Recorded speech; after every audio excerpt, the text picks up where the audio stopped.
สวัสดีครับพี่น้องมากินข้าวกับก้อยขมกับนุ่นเกาหลีด้วยครับนี่ครับพี่น้องก้อยขมดิบแซ่บๆแซ่บเลย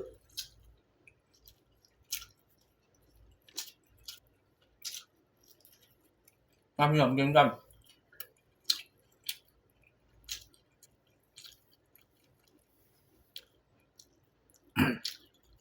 ก้อยขมแซ่บๆอาหารอีสานบ้านเฮาพี่น้อง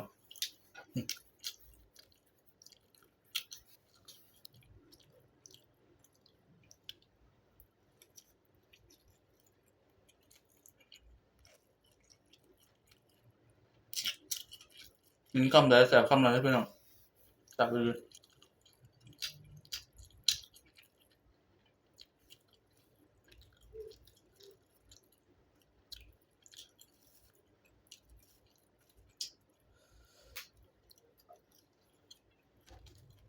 คลิปนี้จบเพียงนี้เลยพี่น้องสวัสดีครับ